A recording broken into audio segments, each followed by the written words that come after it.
You wake up, and the first thing you feel is not peace, it is weight. The day has not started yet, and something in you is already preparing for impact. You lie there for a moment, maybe checking your phone before you have even taken a breath. And somewhere in the back of your mind, a quiet voice says, I am so tired. Not tired from last night, tired from a long time ago. This kind of tiredness has a name. Scientists call it nervous system dysregulation. Your nervous system has two main modes. One activates when there is danger or demand. It speeds your heart, sharpens your focus, and prepares your body to respond. The other mode is for rest, digestion, and recovery. The problem is not that stress activates the first mode. The problem is when the first mode never fully turns off. Your body stays in low-level emergency. Not dramatic, just constant. And constant is what breaks people. But why does this happen? Why do some people reach this state more easily than others? For some, the pattern started with an environment that never felt predictable. A childhood home where the atmosphere could change without warning. A parent whose mood determined the temperature of the whole house. The nervous system of a child in that environment learns one thing above all else: to stay ready. And it keeps that lesson long into adulthood, even when the original environment is gone. Even in safe rooms, with safe people, the body still listens for the sound of something going wrong.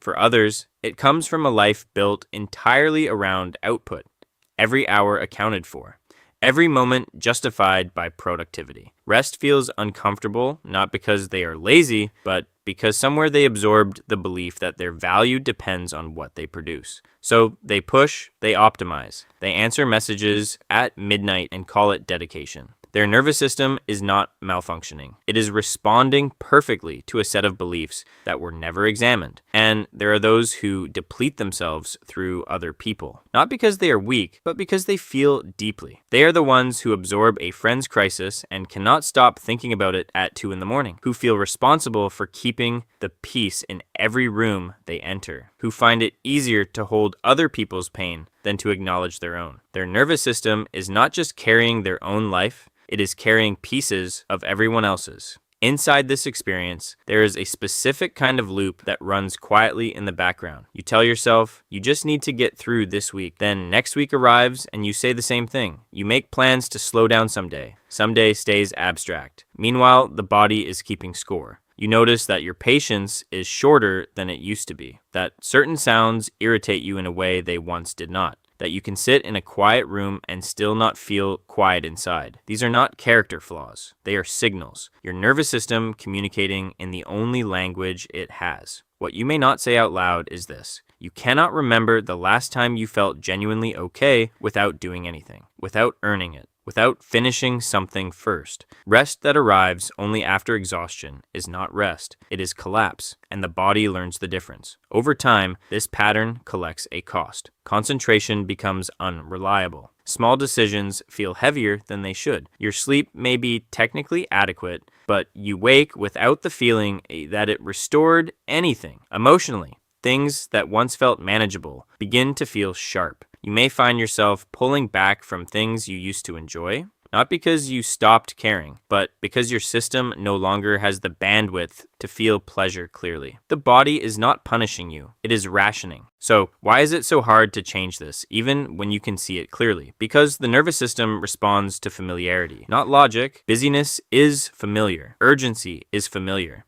Even exhaustion can feel like safety if it is what you have always known. Stillness, on the other hand, can feel like a threat to people who were never allowed to be still. The quiet is where the feelings live. And for many people, the feelings have been waiting for a very long time. Here is what actually helps. First, learn to exhale longer than you inhale. A longer exhale directly activates the part of your nervous system responsible for calm. 4 counts in, 6 or 8 counts out. Do this for 3 minutes. The body responds. Second, stop treating movement as punishment or performance. Slow, deliberate movement, a walk without a destination, stretching without a goal, helps your body complete the stress cycle it started and never finished.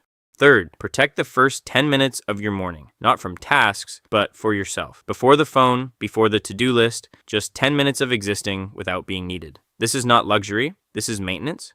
Fourth, Identify one conversation or situation each week that consistently drains you more than it should and adjust your level of engagement with it. Not dramatically, just slightly.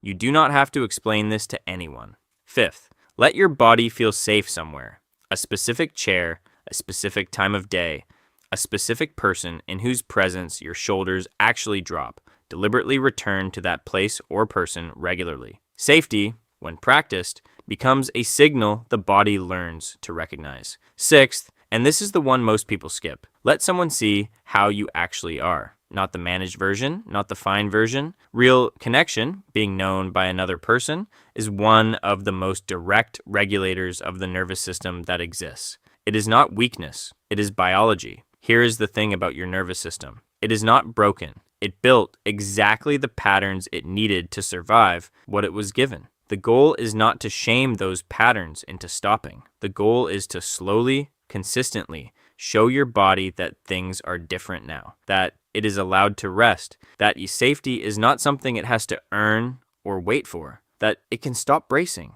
not all at once, but a little more each day than it did before.